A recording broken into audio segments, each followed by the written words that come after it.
Truly, Update 9 is the Dragon Slayer of Payday 3 updates. Absolutely ginormous, but completely unrefined, trading size and sheer scale for polish and stability. To put it simply, it's riddled with bugs, but damn does that content injection hit right, despite its rugged exterior after months of barren nothingness. For context, back in June, Boys in Blue reignited hope in the Payday 3 community that under the myriad of technical and mechanical flaws, there was a game worth sticking with. Starbreeze then spent the bulk of the next 6 weeks doing everything in their power to prove that statement utterly false, putting out one of the most cobbled together events in modern live service history, and sparking civil war with one of the most controversial dev blogs ever penned. This was all while stumbling around in the dark with a semi-failed launch of promised DLC compensation items, and falling down Looney Tunes-style comedic pitfalls with their comms on the daily. Yet, after all that, they may just come out the other side almost unscathed, thanks to what has to be the largest and most impactful update so far. Update 9, Land of the Free, now rebranded as Houston Breakout, has finally managed to launch a pair of heists that encapsulate what I expected from Payday 3 pre-launch, both in terms of their grandeur, and finally handing over autonomy to the player, allowing us to approach heists as we see fit. Diamond District is a microcosm of what the game could one day become, with enough time and space to develop. That said, I don't love everything about this update. As I've already mentioned, the game is more broken today than it has been since launch, and I still have areas of genuine critique, especially when it comes to the design team's disjointed approach to balance. Generally, I also believe the free content is of higher quality than the paid stuff, which is good for the player base, but not great for Starbreeze's balance sheet. Even so, this is comfortably the happiest I have been with the overall state of the game, bugs aside, since the beta, and believe if they can follow this up with more of the same in DLC 4, at the very least Payday 3 will die on its feet, rather than living on its knees. But enough of the morbidity, let's dive into this massive update containing no less than 2 major heists, 4 new weapons, a plethora of cosmetics, and 1 Hannibal Lecter cosplayer. Enjoy. Houston Breakout has to be on the docket. First, the spiritual successor to Hoxton Breakout, which might share some themes with the Payday 2 classic, but is very much its own unique experience. Set in an impressive ornate courthouse meant to be the Supreme Judicial Court of New York, this is an expansive and visually striking setting. It's laden with atmosphere, both in loud and stealth, and feels instantly recognisable as a Payday heist. I'm not sure how to describe it, but there's just something familiar about setting foot in this building. Unfortunately, it is still a little washed out. I don't know why Payday 3's colour palette is so hazy, and still seems to have the green Fallout filter on at all times. Regardless, you will likely be impressed by your first few moments in the heist. I'll get onto the stealth approach in just a moment, but as for loud, this one's fairly straightforward. You have to run around this sprawling building with multiple entrances to the upper floor to shut off the lockdown on the main courtroom, before rushing in to see our boy locked in the holding bay to keep him from trying to tear out Judge Green's throat all over again. The mask he's wearing is a bit of a strange addition, but makes sense given his previous record, and seems to be intentionally hiding his face despite the fact we know Derek Ray is back as Houston. The approach in Loud is as simple as it comes. Drill Houston out with the thermal lance from Golden Shark, finding canisters of oxygen down in the basement, alongside an EMP and fuel canister which we can use later on. At least the drill has a nice new setup animation, meaning people might be a little more willing to screw this thing down from now on. Whilst the objective is admittedly uninspired, the actual courthouse brawl is engaging, with quite a number of spawn locations nearby, allowing the cops to flow in from all sides and even above. It's a solid holdout section before we finally free Houston from his cage and prepare to escape. Unfortunately, both of his hands are broken, apparently. He has a few lines where he implies this happened in jail, but my favourite theory is that he just hit the judge that bloody hard. I'm not sure how solid an excuse this all is for not having Houston as a playable heister after the breakout. It seems really cobbled together, but does at least explain why we can't arm Houston to fight for himself. Up until now, there really isn't any RNG in Loud, but at this point Houston will pick a different escape route to escort him along. This is not a painful Payday 2 escort section where you need to babysit and remain within 2 meters at all times. Whilst he's hardly a valuable ally with those messed up hands, his pathing is at least competent enough to keep up properly, as you break back out into the rotunda area and prepare to airlift Houston to safety. This is another simple holdout in an admittedly awesome setting, with cops streaming in from all directions, whilst you wait for Bile to drop a rope for Houston to catch and yank himself up with those totally messed up hands of his. Don't even tell me this is adrenaline, those hands ain't broke. I'm not buying that excuse for him not joining the gang. To be quite honest with you, the actual breakout portion of this heist and anything directly involving Houston is slightly underwhelming. He was gone as quickly as he arrived, you can hardly hear his witty Hoxton-esque one-liners during the escape, and there's really no jeopardy to it. We might as well have just asked politely to have him back. However, in my opinion, you still haven't experienced the best of what Loud on this heist has to offer at this stage. Which isn't the way I would have designed it, but hey, the looting portion of this one is genuinely compelling and plays into what this heist does well. Depending on the RNG you roll, you'll either need to drill into a digital evidence room on the second floor, or hack into a physical evidence room near the courtroom itself. You can go after both, and will need to if you want max loot. There's only a couple of items actually pertaining to Houston we need to steal or destroy using the EMP and fuel from earlier for a faster escape option, but every bit of evidence lifted from the courthouse has value to someone on the black market. You'll need to scan these items individually for full value, which will take quite a while, but at this stage you're probably facing down an endless assault, and we'll get to enjoy what are some seriously intense spawns throughout the process. Payday 3 really excels when it throws a lot of units at you in the right sort of environment, giving you enough tools to fight back, as they finally worked out we need overkill weapons dropped on our heads to actually make any use of them. I really enjoy this section of the heist and find pushing back against an endless wave of cops to secure as much loot as possible more compelling than helping Houston out in the first place. You can escape Rock the Cradle style whenever you want after securing the crucial planted evidence against Houston, ending what is a satisfying and at times impressive Loud heist, feeling much larger in scope than anything that came before it, but still failing to really innovate on the Payday 3 formula, underutilizing Houston, who feels like a spare part in his own rescue mission. At least the music is excellent again, using motifs from the Gauntlet from Payday 2 to evoke that nostalgia we're all after. Sadly, in Loud, I don't think Houston Breakout hits those dizzying heights of Hoxton's fight for freedom, but it's still competently made and more than a solid addition to the roster. In Stealth though, I have a lot more to be positive about. The setting is even more compelling for sneaking around, and Stealth seems to make better use of the sprawling map space than Loud, which tends to encourage you to just bunker down. Heist is a genuine co-op stealth experience, for the first time I can remember, leveraging both social and masked up stealth simultaneously to make certain objectives more accessible. For instance, in a crew you can mask up in the bathroom and flank around the metal detectors via the vent system, reaching a vantage point where using a silenced weapon you can shoot out the detectors for the rest of the crew to wander through undetected, instead of having to faff around with what is a very finicky first objective, manually switching them off when playing solo. I quite like this, as stealth normally feels like such a lone endeavour for me, it's a little isolating.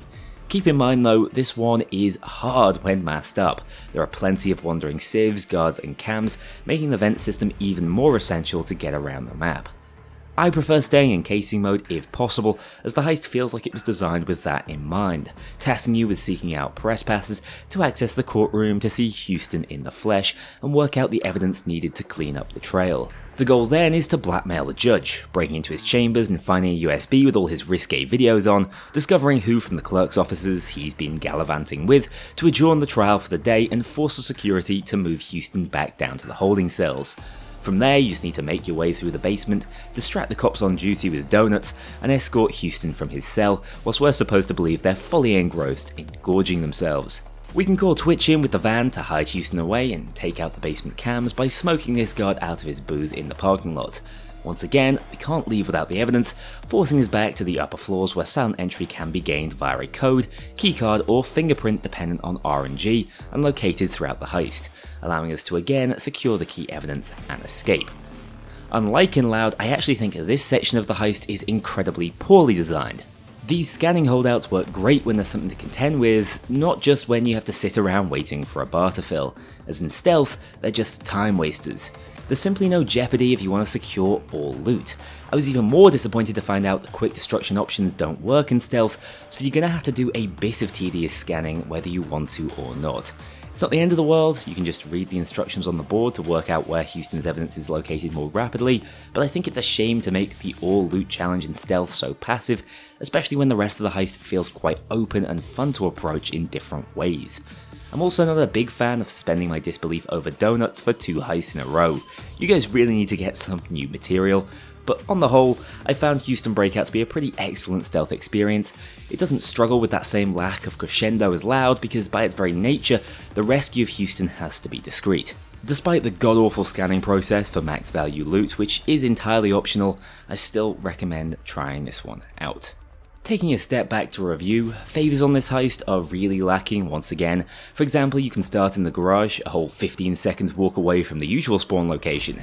I have no idea why. I obviously find Houston's addition, or lack thereof, disappointing, as waiting for his hands to heal doesn't feel like a plausible excuse given the context around it. I mean, it's the entire appeal of the heist, and Houston himself falls a little flat here as a result. I also find the way they handled invisible walls on this heist to be incredibly jarring. Essentially, there's no playable space outdoors, but plenty of open entrances for cops to filter through from their spawn locations, which leads to these immersion-breaking moments where you're arbitrarily blocked off. But overall, whilst the set pieces still don't hit those high notes, and the in-heist storytelling is weak, the core of this heist, its base gameplay, is fun and addictive on the merit of the solid map and spawn design, making this heist replayable in much the same way Boys in Blue was. I'm not going to use numbers this time as I think they confuse people because everyone's definition of a 7 out of 10 seems to be different, but I'd say this heist is worth picking up at a sale price and certainly worth experiencing now if you have a friend willing to host. What I do have to warn you of though are multiple softlocks that can occur throughout this heist. In exchange for a touch of ambition, we must suffer through a far less polished experience. In testing, we ran into 2 separate softlocks involving breaking stealth during the escape and placing the EMP before it's intended, to easily stumble into events that prevented any further progress. Additionally, the game will sometimes lead you to the wrong objective, which is incredibly confusing, especially on initial playthroughs.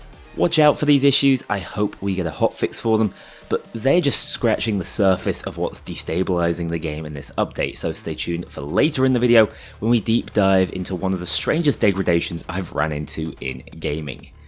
The story beats that come with this heist aren't quite up to par with the Clover and Vlad banter from last time, but there's still a fair bit of exposition dumped on us and virtual confirmation of what the September DLC heist will be. In the intro to Houston Breakout, we essentially get walked through the heist pre-planning, discussing Loud contingencies and even referencing in-game favours we can bring. It's solid flavour, but I'd rather, do this myself in the pre-planning menu? Just a suggestion. As for the post-heist debrief, this is a little juicier, getting to hear more from Houston, who does sound a little different in my opinion, but appears to be channeling his asshole persona, which was more heavily present in the live action series, where he was played as a cocky little upstart compared to his more experienced brother. I like it, to be honest. We also learn more about Treaty, which is essentially Murky Water 2.0 in this game, as well as the plans for Fear and Greed. We're going after Concord's fortune, which in New York can surely only mean we're taking on Wall Street, which is an absolutely brilliant setting for a Payday heist, and exactly what I envisioned when we received that first Golden Shark teaser image all those years ago. But of course, we have another new heist already in our hands to discuss, that being the Beckett-contracted Diamond District. The Legacy Heist tab has now been reworked into side hustles, seemingly being less lore-relevant, cash-focused jobs that are sent our way, including the 2 classic heists from Payday 2. Diamond District is perfect for this category. It's a completely freeform heist with a pure loot requirement that drops you off in an iconic and atmospheric Manhattan street and tells you to go to town however you see fit. To put it in perspective, the largest of the 5 jewelry stores you'll have the chance to rob on this heist is vast and mechanically dense enough to probably be its own heist in Payday 2. This is what I imagined and hoped Payday 3 could pull off when I was talking about No Rest for the Wicked blowing me away. That kind of freedom to heist without restraints, full of twists, turns, and even worthwhile RNG. Laying it all out there immediately, I believe this is the best made heist in Payday 3 by a long shot. It won't be everyone's favourite, that's just the nature of its objective simplicity, but in terms of player choice, thoughtful cover, objective design, and traversal around the map, it's pretty much second to none. Once more, starting in Loud, although this heist really encourages a bit of hybrid play where possible because of how it opens up to you when unmasked, the core objective is very simple: find, loot, and steal loot. That could be via a simple smash and grab hit, locking down the stores to keep hostages in and take the jewelry out in the open, or a more measured approach, locating codes to open vaults or setting up thermite to burn through to the rare diamond. The options are really open. There will also be a jewelry cleaning machine that spawns in one of the few workshops around the map you can make use of to help dump the marked diamonds, which is not a mechanic I love, but is well worth doing if only to give you more opportunity to enjoy the claustrophobic dogfights down alleyways or intense exchanges out in the open as you push across the main road. There's even variation in how you secure the loot. Sometimes shades set up window cleaning platforms to secure the bags separately, coming at the cost of needing to escape during the short intervals when Bile is able to hover near ground level. Others you'll be tossed cage parts to set up and escape the old-fashioned way with your loot haul in tow. Just that slight variation goes a long way to encourage repeat playthroughs. As for stealth, it's much the same, just done with a little more guile. Each of the shops has its own unique loot pool and pitfalls to look out for. Sometimes a business is closed and you'll need to find a different way in. Sometimes you'll need to turn off glass alarms, seek out QR codes or keypad codes, and even the manager Riley from Dirty Ice seems to have made a return for an iris scan objective. There's loads of variation, and with key items like the main diamond vault and cleaning machine having a few spawn locations, your playthroughs will actually vary even if you're going for all loot and not just hitting the amount required to escape. Whilst the Grifter Casey mode setup is absolutely godlike on this heist, seeing as there are quite a few civs around the map, the designers have learnt their lesson by making a masked up control playstyle genuinely viable. Being able to drop the shutters and pass through vents directly into the cam room gives masking up a unique advantage that might encourage you to change up your approach. Hell, they've even thought of methods to make mass traversal easier, including a generator that you can hack from afar to produce smoke clouds through the sewer grates, interrupting NPC's line of sight and allowing you to cross between shops unnoticed. They've thought of almost everything, and that attention to detail really shows. Once again, it goes without saying, the music is excellent too. I adore this heist, but like every Payday 3 heist, it still has its flaws. For example, as it's a heist that sees you often having to rush in and out of buildings, its overall visual presentation is absolutely obliterated by Payday 3's still unbelievably bad bloom effect. You'll get flashbang every time you transition from an interior space to an exterior one, and good luck seeing anything when you peer into the darkness from outside. This needs to be fixed, across the entire game to be honest. It's simply not acceptable for us to be straining our eyes to see as we move around the heist environment, and unfortunately, Diamond District is a particularly bad offender for this. I'm also not entirely behind how they've balanced the loot reward, particularly around the cleaning process. To be clear, this will be buffed beyond the numbers you see here because they were attentive to our feedback, but I think it's a shame that it's still not worth your time to clean all the jewelry, because hanging around to complete that process is incredibly fun in loud on harder difficulties, and should be encouraged by the reward loop. In stealth, it runs into the same issues as Houston Breakout. I don't want to sit around waiting for a semi-automated process to take place when there's nothing to pay attention to. These mechanics work for loud, but need to be replaced for stealth runs. Overall though, it's still bloody wonderful. I hope the designers can isolate a lot of what works so well with Diamond District, and can see that by keeping the overarching objective simple, you can hand over the reins to the player to find their own, less scripted fun. Both heists are solid, but I believe Diamond District is going to be a real game changer in this update, so non-DLC owning players can rejoice. However, the DLC consists of more than just a heist. There's also a set of weapons and cosmetics to go along with it. A very interesting set of weapons, I might add. DLC 3's theme is 3-round burst weapons, which is unique for the franchise. This means they've had a chance to get a little creative. First up, we have the FAMAS, known in-game as the Chanet S3, a classic of the military shooter genre that has been outside of the Payday gang's arsenal for far too long. It's a highly practical and satisfying burst rifle that's decent across all ranges, with comfortable one-burst potential and generally solid handling stats. On pure recognition alone, I reckon this will probably be the addition that will convince the most players to pick up the DLC. But in truth, that's bait. This thing is bang average, outclassed by any rifle that can hit the one-shot headshot threshold, as well as a few that can't. Don't get me wrong, it's viable, but why use 3 bullets to do the job one can do? Headshots still seem absolutely key with this thing, and you can get a little out of rhythm with it if you're not careful. I've started to prefer running it as an accurate burst hipfire weapon at this point, like a makeshift shotgun that can also beam snipers when necessary. Like I say, it's not bad, and I'm happy to see a new playstyle catered toward, but 3-round burst weapons are always a nightmare to balance, especially in a game where one-shot playstyles are so prevalent. If they wanted to buff it within reason, I think they could look to reduce the cooldown between bursts, as that's a huge DPS limiter and is part of the reason why it often feels like your shots are a bit disjointed when firing for an extended period. The real gem of this DLC though is the M7 Pursuivant, a 3-round burst shotgun. If you thought burst rifles were hard to balance, try keeping shotguns under control. This thing is a beast of a gun, with huge DPS potential, high enough to genuinely contend with dozers up close, and just as valuable crowd control as its firing mechanism allows you to wipe out entire rooms, knocking back and stunning anything it doesn't kill in a single burst. Its massive mag capacity and solid reload speed makes the downtime on it almost non-existent, and its ammo pickup might just be too high, as we were struggling to activate Scrounger when testing, as it was always at full capacity. With the passive nerfs to the SA in this patch, I'm inclined to suggest the Pursuivant is in contention for the best weapon in the game. It's the perfect blend of unique, powerful and fun. A bit of a must-try that sold this weapon pack for me. It's crazy they were planning on changing ammo funnel in the same patch, they intended to add this insanely fun weapon. The final third of the 3-round trio is the Picchio Duro 5, better known as the Raffica. I'm not a gun enthusiast, I'll admit it, but as soon as I heard this thing was coming to Payday, I was a little giddy. The nostalgia of COD Modern Warfare 2's Pocket M16 was just too alluring. The only thing we're missing with this weapon is akimbo. Even though it sits in the secondary slot, this gun has 1 burst potential, unloads much faster between bursts than the FAMAS in my experience, and reloads almost instantly, making it one of the most consistently damaging secondary options in the game. Its uniqueness in that slot is also a big upside, when most other guns in our backup arsenal feel so samey and forgettable.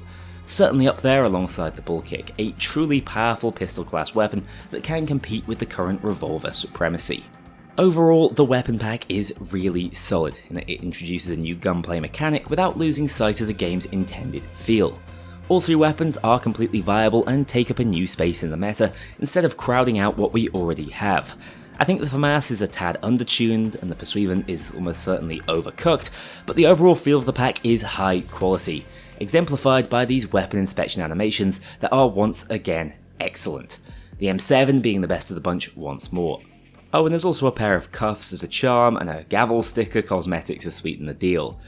I've become a cautious DLC recommender in recent years, but with the price drop and everything else alongside it, I'm comfortable actually recommending this one at launch. I look forward to 2 months down the line when it has all been nerfed and once again I look daft. Finally though, on the new weapons front, if you're not convinced by a potential DLC purchase, the Tribune 32 is a new machine pistol secondary, giving us another different option in that slot, free of charge this time. From my playtime with it, this gun is also excellent, acting as a bit of a pocket SMG that rivals some of its primary competition. Its DPS is more than high enough to compete in terms of time to kill, making it a highly functional switch-in whenever you need to reload your primary with minimal drop-off in power. I suspect I'll be rotating between this and the Raffica over the next few weeks, as they both bring something new and valuable to the table. It's a perfect option to pair with any single shot or shotgun build for when you're fed up of having to aim, or need an easy to control weapon to beam down those pesky snipers. It too has a neat new inspect animation to enjoy, so there really is no discernible drop in quality when compared to the DLC offering. Moving on to the final section of the Houston Breakout DLC, the Tailor Pack, we have probably the most Marmite set of cosmetics I've ever seen in the franchise. You will love them, or you will hate them. Me personally, I adore the suits, but despise the masks, leaving me fairly conflicted on how to review this one. Everything about the masks feels really uncanny valley and a bit tacky. We've got a judge, an attorney, Count Dracula, that cutting Payday social commentary at work. Then to top it all off, we have a hybrid Houston and Hoxton mask called Breakout, which is kind of a cool idea. I see what they're trying to do, but in execution, it's a bit of a monstrosity. The outfits on the other hand are a mixture of practical and goofy, which appeals to my sensibilities.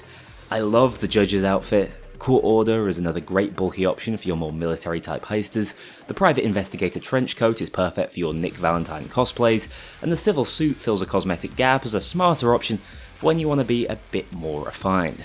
There are also 4 pairs of gloves, which barely register with me to be honest. Not everyone's going to enjoy running around in a silly long gown, so your mileage will vary with this one, so pick it up at your own discretion. As for free cosmetics, we have 3 new directly purchasable masks, all with a plainer aesthetic for ease of customization. Crime Scene, the genuinely ridiculous Perjury, and Feeding Time, which will always look directly at you no matter how you angle it, Mona Lisa style. The Shark Mask is also here for those of us who participated in the ill-fated Mass Mania event, and anyone else able to complete the associated hardcore challenge. There will also be summer-themed Twitch drops arriving just about in time, available for anyone who's able to catch an eligible stream, and remember, that doesn't just mean Starbreeze partners. As an aside, I also noticed my compensation rewards were granted upon opening this build, so hopefully the same will be true for everyone else still missing them prior to this update going live. Looking at the runtime, you'll see I've got even more to yap about. We're just getting onto new gameplay mechanics and systems next. In the gadget slot, we have a new addition in the form of a trip laser, allowing you to mark all NPCs who walk within its range without limit. It has a ton of applications in loud and stealth, but is probably more geared around loud holdouts, allowing you to leverage any skill that works around marking, such as most of the assassin line even better. In my opinion, it's an outright stronger version of the motion sensor, especially on any heist with clear choke points. Not to mention, you can pick up and replace this thing even after it's marked something, as it doesn't have limited uses like the motion sensor does. That's mostly it for new content, but what about new systems and balance changes added in this update?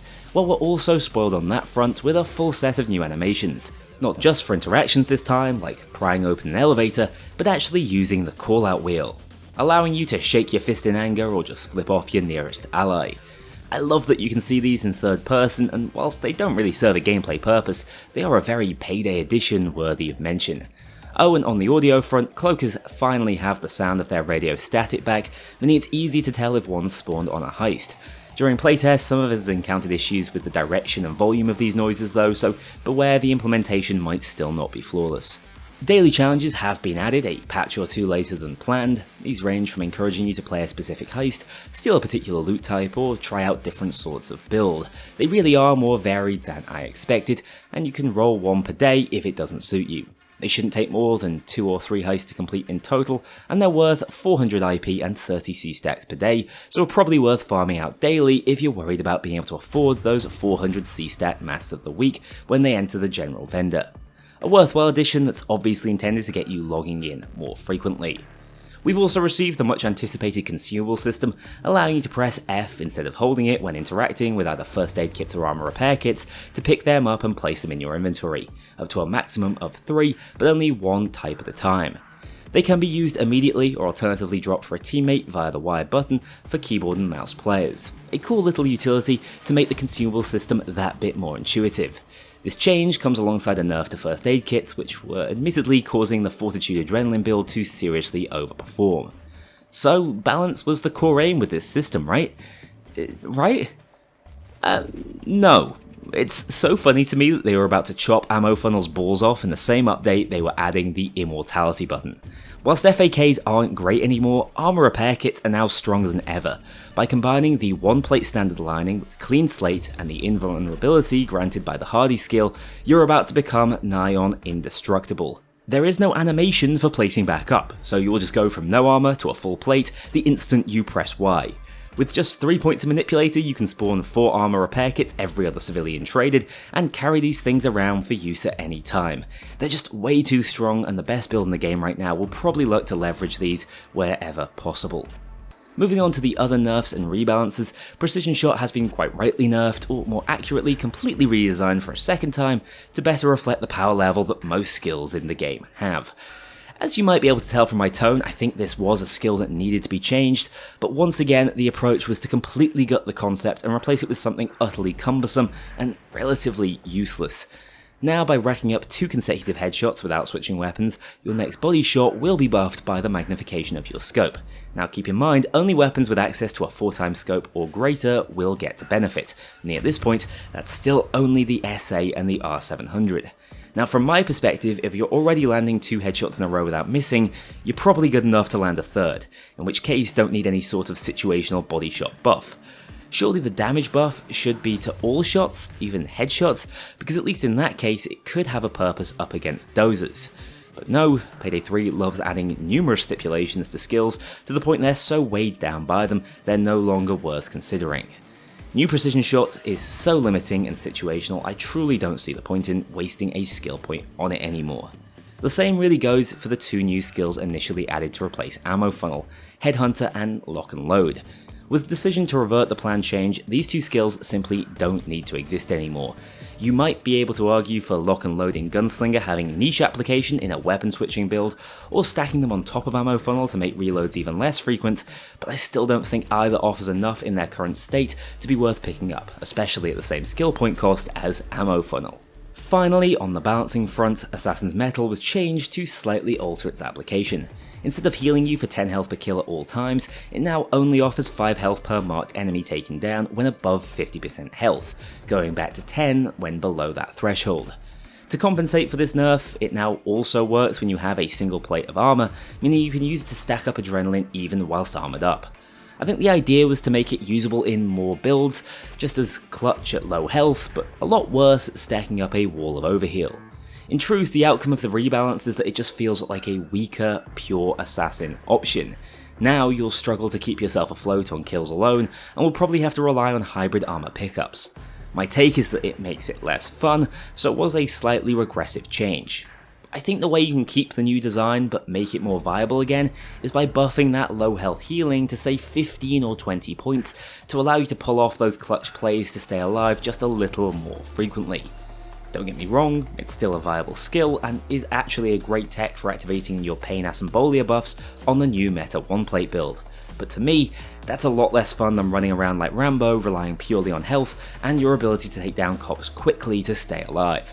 Once again, a great example of trying to overbalance something that probably didn't need tweaking in the first place. So, I don't love the new balancing and skill changes, even the ones I thought were necessary for the health of the game, such as precision shot. It just feels like one step forward, 2 steps back, especially when they add a new system that's even more overpowered, such as the consumable pickup mechanic, and fail to replace an overpowered skill with one that's even worth considering.